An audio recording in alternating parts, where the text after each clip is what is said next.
अस्सलाम वालेकुम।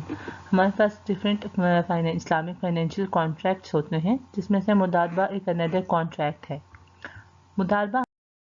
मुदारबा ऐसे कॉन्ट्रैक्ट को कहा जाता है जिसमें एक पार्टी अप फ्रंट प्रोवाइड करती है या पैसे प्रोवाइड करती है और दूसरी पार्टी उसको मैनेज कर रही होती है, और इस दौरान जो कोई भी प्रॉफिट अर्न होता है इस कॉन्ट्रैक्ट से, वो दोनों पार्टीज अपनी म्यूचुअल एग्रीमेंट यानी पहले से डिसाइडेड किसी एग्रीमेंट के हिसाब से रेशो से उसमें से उसको शेयर कर रही होती है। और अगर कोई लॉस होता है तो लॉस सिर्फ और सिर्फ ओनर को बेयर करना पड़ता है। इन केस अगर आप जो हमारा मैनेजर है उसका कोई वायलेंस, उसमें कोई उसकी नेग्लिजेंस या उसका कोई ब्रीच ऑफ कॉन्ट्रैक्ट में उसने कोई ऐसा कसूर ना किया हो जो उसने डेलिबरेटली अपना लॉस उसमें करने की कोशिश की हो, उसके इसके अलावा अगर कोई लॉस होता है तो वो सिर्फ और सिर्फ कैपिटल प्रोवाइडर ही बेयर कर रहा होता है या कैपिटल प्रोवाइडर को ही उठाना पड़ता है लॉस। पार्टीज इसमें हमारे पास दो पार्टीज होती हैं, जैसे अभी हमने ऊपर बात की थी, जिसमें से जो फंड प्रोवाइड कर रहा होता है वो रब्बुल माल कहलाता है या फंड प्रोवाइडर कहलाता है, या दूसरा मैनेजर जिसे हम कहते हैं वो मुदारिब कहलाता है।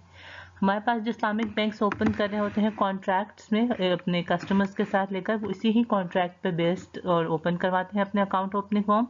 और उसमें जो कोई भी रेशियो होता है profit ratio pre agreed ratio होता है। एंड अगर कोई लॉस हो तो यानी कि हम अपना पैसे इन्वेस्ट बैंक में जमा करवाते हैं और बैंक एज अ रब्बुल माल पैसे इन्वेस्ट करवाते हैं और बैंक एज अ मुदारिब उन पैसों को किसी और जगह पे इन्वेस्ट करता है, और जो कोई प्रॉफिट आ रहा होता है वो प्रॉफिट पे हमारे साथ शेयर कर रहा होता है। दिस इज द कॉन्ट्रैक्ट, यानी जब हमने कहा कि ये हमने अपने पैसे इन्वेस्ट किए हैं यहाँ पर, और बैंक एज अ मुदारिब ये डिफरेंट केसेस में इन्वेस्टमेंट करता है, और जो कोई प्रॉफिट होता है हमने उसके साथ हम शेयर करते हैं हमारे साथ। हमारे पास डिफरेंट एज अ मुदारिब डिफरेंट तरह की कॉन्ट्रैक्ट रिस्पॉन्सिबिलिटीज़ होती हैं या डिफरेंट तरह के वो कैपेसिटीज़ में एक्ट कर रहा होता है। जो मुदारिब होता है वो एज अ ट्रस्टी या अमीन के तौर पे काम करता है, यानी जो कोई उसको रब्बुल माल इन्वेस्टर उसको पैसा दे रहा होता है ये उसके पास ट्रस्ट की तरह होता है, उसको अपने हिफाजत से या उसको एक एज अमीन के तौर पे यूज़ करना होता है। वो साथ ही साथ एज अ वकील यानी एज अ एजेंट भी काम कर सकता है उसके लिए, यानी कि वो अपना मैनेजर जो कोई है वो रब्बुल माल के बिहाफ पर उस गुड्स को ख़रीद सकता है या गुड्स के साथ डीलिंग कर सकता है, ट्रेड कर सकता है, लेकिन एज अ एजेंट ऑफ रब्बुल माल। वो पार्टनर भी बन सकता है मुदारिब, यानी अगर मुदारिब चाहे तो अपना पैसा इन्वेस्ट करके उसमें एज अ पार्टनर शेयर कर सकता है, और वो पार्टनरशिप के साथ रेशो में एक डिफरेंट तरह का रेशो बन जाएगा। लेकिन अगर वो अपना पार्टनरशिप साथ बन रहा है तो वो एक सेपरेट कॉन्ट्रैक्ट होता है। वो पार्टनरशिप का कॉन्ट्रैक्ट और मुदारिब का कॉन्ट्रैक्ट दोनों अलग कॉन्ट्रैक्ट होते हैं, दोनों में आपस में कोई लिंक नहीं रहता, ये दोनों एक दूसरे से पे डिपेंड नहीं कर रहते। Both contracts as independent contract की तरह काम करते हैं। वो एज जामिन और लाइबल भी रहता है, यानी अगर उसको जो कोई भी अमाउंट दी जाती है उसके पास, तो वो उसके ऊपर जिम्मेदारी होती है, उसके ऊपर ये ड्यूटी होती है कि वो उसको तमाम अपनी जिम्मेदारी से यूज़ करे, यानी कि उसमें अगर वो नेग्लिजेंस ना करे, मिसकंडक्ट ना करे, ना ही कोई ऐसा करे जिसकी वजह से उसको लॉस हो, डेलिबरेटली कोई लॉस अपने उस अमाउंट को नहीं पहुंचा सकता। वो एज अजीज और या एम्प्लॉय भी काम कर सकता है कि मुदारिब becomes due void any reason, अगर वो मुदारबा का कॉन्ट्रैक्ट किसी रीजंस के तहत अनड्यू हो जाए या वाइंड अप हो जाए तो वो एज अ एम्प्लॉय काम करता सकता है अनटिल अनलेस कि वो कॉन्ट्रैक्ट पूरा कंप्लीट हो जाए। हमारे पास मुदारबा की डिफरेंट टाइप्स होती हैं, रिस्ट्रिक्टेड मुदारबा और अनरिस्ट्रिक्टेड मुदारबा। रिस्ट्रिक्टेड मुदारबा ये जिसे हम मुदारबा है मुक़य्यदा कहते हैं, कि हमारे पास इस तरह का कॉन्ट्रैक्ट रहता है जिसमें फंड प्रोवाइडर या रब्बुल माल रिस्ट्रिक्शंस करता है मुदारिब पे कि वो एक स्पेसिफिक या पर्टिकुलर बिजनेस में ही अपनी इन्वेस्टमेंट कर सकता है, वो सिर्फ और सिर्फ उस स्पेसिफिक बिजनेस के अलावा वो कहीं और उस पैसे को इन्वेस्टमेंट नहीं कर सकता है। देन हमारे पास अनरिस्ट्रिक्टेड मुदारबा होता है। अनरिस्ट्रिक्टेड टाइप ऑफ मुदारबा में कैपिटल प्रोवाइडर या रब्बुल माल किसी किस्म की कोई भी रिस्ट्रिक्शंस नहीं लगाता मुदारिब पे, लेकिन मुदारिब पे ये बात लागू रहती है कि वो जिस भी इन्वेस्टमेंट करे फील्ड में वो एक शरिया कंप्लाइंट फील्ड्स रहें, यानी वो इस्लामिकली अलाउड फील्ड्स हों जहाँ वो इन्वेस्टमेंट कर सकता है। हमारे पास कुछ कंडीशंस होती हैं मुदारबा की, जनरल कंडीशंस हम कहते हैं, जिसमें हमारे पास कैपिटल की कंडीशंस आ जाती हैं कि कैपिटल सिर्फ और सिर्फ एक पार्टी से इशू होता है।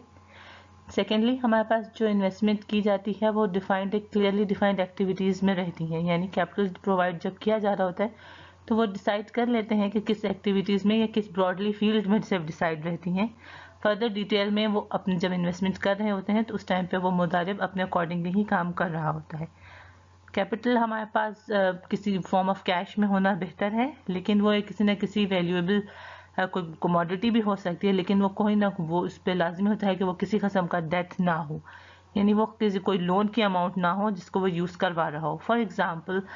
کیپٹل پرووائڈر یہ کہہ دے کہ جو اس نے مضارب کو 3 ایئرس بیک میں یا 2 ایئرس بیک میں کوئی لون دیا تھا تو وہی اماؤنٹ کو ایز اے کیپٹل یوز کر کے اپنے انویسٹمنٹ کر لے. It is not allowed. مضارب پہ بھی ہمارے کچھ نہ کچھ لائبلٹیز رہتی ہیں، اس کی لمیٹڈ رہتی ہیں، وہ اس کو اپنی پروفٹ کے انسینٹیوز کے طور پہ پرفارم کر رہا ہوتا ہے، کوئی نہ کوئی اس کے پاس انسینٹیو رہتا ہے. مضارب اپنا اون فنڈز بھی انکلوڈ کر سکتے ہیں. ان دس کیس میں اس کو ڈبل پروفٹ مل رہا ہوتا ہے اگر وہ اپنا فنڈ انویسٹ کرے. سب سے پہلے ایز اے پارٹنر وہ فنڈ لیتا ہے، دین ایز اے مضارب وہ اپنا پروفٹ لے رہا ہوتا ہے. اگر ہمارے پاس یہ بھی الاؤڈ ہے کہ ایک سے زیادہ بھی مضارب ہوں، اور ایچ مضارب جو کوئی ہوں گے وہ اپنا as a client separately act کریں گے،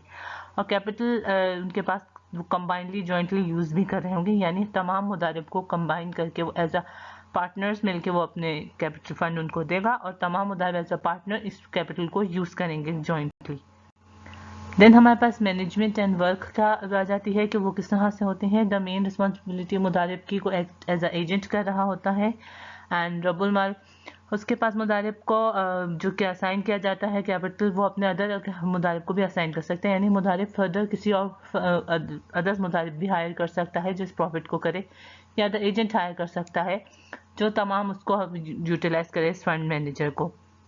ہمارے پاس پروفٹ اینڈ لاس شیئرنگ کے کچھ رولس ہیں. پروفٹ شیئرنگ میں اٹ از نیسسری کہ ہمارے پاس جو at the time of the contract کیا جا رہا ہو تو پروفٹ کا ریشیو ڈیسائیڈ کر لیا جائے. ہمارے پاس سیکنڈلی کہ جو پروفٹ ڈسٹریبیوشن ہے وہ کسی بیسڈ آن پرسنٹیج ہوتی سکتی ہے. اٹ از ناٹ الاؤڈ کہ آپ کو ہم لم سم اماؤنٹ کہیں. For example it is not allowed کہ میں یہ بات ہم ڈیسائیڈ کر لیں کہ 50,000 اماؤنٹ ایز اے پروفٹ دی جائے گی یا 70,000 ایز اے اماؤنٹ پروفٹ دی جائے گی. ہمیں صرف اور صرف ریشیوز ڈیسائیڈ کرنے ہوتے ہیں. فار ایگزامپل دونوں مضارب اینڈ رب المال یہ ڈیسائیڈ کر سکتے ہیں کہ وہ 50-50 شیئر کریں گے یا 40-60 کریں گے یا 30-70 یا واٹس ایور جو کانٹریکٹ میں دونوں پارٹیز میں میوچول انڈرسٹینڈنگ کے تحت ڈیسائیڈ کریں ریشو، اسی ریشو سے پروفٹ کیا جا سکتا ہے. ہمارے پاس اگر ان کیس کوئی لاس کرے تو وہ کیپٹل پرووائڈر کو ہی بیئر کرنا پڑتا ہے. لیکن اگر مضارب نے سوائے ان کیس میں کہ مضارب کی نیگلیجنس ہو، مس کنڈکٹ ہو یا بریچ آف پرومس ہو، اس کیس میں صرف مضارب بیئر کر رہا ہوتا ہے. نیگلیجنس مینس کہ وہ کوئی نہ کوئی اس نے دھیان نہ دیا ہو کسی میں اور اس کی وجہ سے لاس ہو، اس نے مس کنڈکٹ کیا ہو، یا اس نے جہاں ریسٹرکٹڈ مضاربہ کے کیس میں اس نے بریچ آف پرومس کیا ہو تو اس کو یہ لاس بیئر کرنا پڑتا ہے. ٹرمینیشن آف مضاربہ کا کانٹریکٹ ٹرمینیٹ کن ریزنس کے پہ ہم کر سکتے ہیں، یا کہ مضاربہ کانٹریکٹ کب وائنڈ اپ یا ختم کیا جا سکتا ہے. سب سے پہلے اگر مضاربہ کا پرپس کمپلیٹ ہو جائے تو مضاربہ کا کانٹریکٹ ختم ہو جاتا ہے یا ٹرمینیٹ ہو جاتا ہے. سیکنڈلی اگر یہ ایک ہمارے پاس نان بائنڈنگ کانٹریکٹ ہے تو اینی ٹائم پہ دونوں پارٹیز آپس میں ایک دوسرے کو نوٹس دے کے اس کانٹریکٹ کو ختم کر سکتی ہیں. سیکنڈلی ہمارے پاس اس ٹائم پہ بھی کینسل کیا جا سکتا ہے کہ اگر رب المال کو اس بات کا اندازہ ہو جائے کہ جو مضاربہ انویسٹمنٹ ہے وہ کوئی لاس بیئر کر رہی ہے تو مضاربہ بہت آسانی سے اس کو سنگلی اپنے ہی طور سے اس کو کینسل کر سکتا ہے. تھرڈ ہمارے پاس آ جاتے ہیں فورتھلی کہ اگر ہمارے پاس مضارب کی ڈیتھ ہو جائے یا اگر کوئی ہمارے پاس مضارب کوئی انٹیٹی ہے کسی قسم کی تو اس کی لیکویڈیشن کی ریزن آ جائے یا وہ بہت زیادہ لاس بیئر کری ہو وہ مضارب کی وہ کمپنی، تو اس ٹائم پہ بھی مضاربہ کا کانٹریکٹ کینسل ہو سکتا ہے. اب ایز کہ یہ بات ہمیں پتہ ہے مضاربہ کا contract similar to agency contract ہے، شریعہ پرنسپلس کے اکارڈنگلی ایجنسی کانٹریکٹ ٹرمینیٹ کیا جا سکتا ہے on the death and insolvency of the agent. Then ہمارے پاس مضاربہ کا ایک پرٹیکولر ٹرم کے لیے ہو اور وہ ٹرم کمپلیٹ ہو جائے تو مضاربہ کا کانٹریکٹ اینڈ ہو جاتا ہے. یا اگر ہمارے پاس کوئی پارٹیز ہوں وہ کوئی ایسی لاس بیئر کری ہوں یا وہ لیگل کیپیسٹی میں ایسی ہوں جو وہ لاس کر رہی ہوں تو وہ تب یہ کانٹریکٹ کینسل کیا جا سکتا ہے. اور ہمارے پاس سیکنڈلی یہ آ جاتے ہیں کہ مضاربہ کی ڈفرینٹ کنڈیشنز میں کہ اگر مضاربہ کی کوئی کنڈیشن وائلیٹ ہو رہی ہو تب مضاربہ کا کانٹریکٹ کینسل ہو سکتا ہے. مضارب اپنی ڈیوٹیز پراپرلی نہ کر رہا ہو یا مضارب نے کوئی ڈیلیبریٹلی لاس پہنچا دیا ہو کانٹریکٹ پہ یا مضاربہ کے انویسٹمنٹ پہ تب وہ کینسل ہو سکتا ہے. کیپٹل ڈسٹروائے ہو جائے مضارب کے ہینڈ سے. فار ایگزامپل یہ کوئی کیپٹل ہمارے پاس ان کیش کے تھا اور وہ کیش اس سے گم چکا ہے مضارب سے तो मुदारबा का डिस्ट्रॉय हो गया है वो कैश की सिस्टम से, या कोई भी ऐसी हमारे पास कमोडिटी थी जिसने एज अ कैपिटल दिया गया था उसको, वो कमोडिटी डिस्ट्रॉय हो गई है, तब ये मुदारिब से लॉस कैंसिल कॉन्ट्रैक्ट किया जा सकता है। हमारे पास अदर दोनों पार्टीज में से कोई एक पार्टी की डेथ हो जाए तो मुदारिब के पास राइट हो सकता है कि मुदारबा को कंटिन्यू करे या उसको कैंसिल कर दे, और जो उसके हायर्स हैं कैपिटल प्रोवाइडर के, उन पर डिपेंड करता है कि वो किस तरह से डिसाइड करते हैं इस कॉन्ट्रैक्ट को। देन हमारे पास से हम देख लेते हैं कि डिस्ट्रीब्यूशन ऑफ प्रॉफिट एग्जाम पे हम किस तरह से करते हैं। फॉर एग्जाम्पल, अगर कैपिटल प्रोवाइडर की अभी हमने जो बात की कि वो 500,000 या 5 लाख इन्वेस्टमेंट की गई है, तो वो ये बात नहीं कह सकते कि 50,000 रेशो है। इसके बाद वो मुदारिब के साथ ये कॉन्ट्रैक्ट में शेयर किया जा सकता है कि 30% शेयर जो वो रब्बुल माल लेगा और इसके अलावा का जो 70% वो मुदारिब शेयर लेगा, या इसका वाइस वर्सा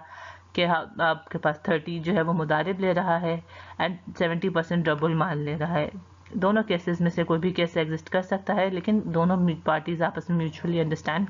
कर लेंगी और उस हिसाब से वो करेंगी। लेकिन लॉस हमारे पास केस में सिर्फ और सिर्फ अगर वो ब्रीच ऑफ प्रॉमिस, मिसकंडक्ट या नेग्लिजेंस के तौर पे ना हो, तो लॉस सिर्फ और सिर्फ रब्बुल माल को बेयर करना पड़ता है। Distribution of profit at the termination, यानी हम प्रॉफिट किस तरह से डिस्ट्रीब्यूट करेंगे जब मुदारबा का कॉन्ट्रैक्ट एंड हो जाए या टर्मिनेट हो रहा हो। अगर तो मुदारबा हमारे पास कैश फॉर्म में था, उसका कैपिटल जितने भी एसेट्स थे, तो हमारे पास टर्मिनेशन के टाइम पे जितने भी प्रॉफिट अर्न किया जाएगा प्रिंसिपल अमाउंट पर, वो अमाउंट डिस्ट्रीब्यूट कर दी जाएगी दोनों पार्टीज के बीच में अकॉर्डिंग टू एग्रीड रेशो। लेकिन अगर हमारे पास मुदारबा का एसेट कैश फॉर्म में नहीं है, ये किसी कमोडिटी फॉर्म में है या कोई डिफरेंट तरह के और एसेट में है, तो वो एसेट को सोल्ड किया जाएगा जब उसकी लिक्विडेट हो जाएगा, और उसकी जो कोई भी कॉस्ट अमाउंट आ रही होगी उसका एक्चुअल प्रॉफिट कंसिडर करके उसके साइड भी डिटरमाइन किया जाएगा उसके प्रॉफिट पे कि कितनी अमाउंट में सोल्ड आउट हुआ है, और उसको उसी तरह से एग्रीड रेशियो पे शेयर करेगा। और अगर इन केस ओवरऑल बहुत केसेस में जो भी प्रॉफिट आएगा और वो डिस्ट्रीब्यूट किया जाएगा, तो वो मुदारिबन रब्बुल माल को आपस में सेम अमाउंट पे किया जाएगा। और अगर कोई प्रॉफिट अर्न नहीं किया गया किसी ट्रांजेक्शन के दौरान, तो सिर्फ और सिर्फ कैपिटल वापस रिटर्न हो जाएगा रब्बुल माल को, और मुदारिब को कोई भी अमाउंट नहीं दी जाएगी। ये हमारे पास मुदारबा का कॉन्ट्रैक्ट था जिसकी बेसिक्स फॉर्मेट हमने एक्सप्लेन मैंने कर दी है। अगर इन केस आपको इसमें से फर्दर कोई भी और इन्फॉर्मेशन चाहिए तो आप नीचे डिस्क्रिप्शन में लिख सकते हैं या उससे रिलेटेड क्वेश्चन पूछ सकते हैं। आपके उन स्पेसिफिक क्वेश्चंस का मैं रिप्लाई कर दूंगी। Thank you so much and please subscribe to my channel. Jazakallah.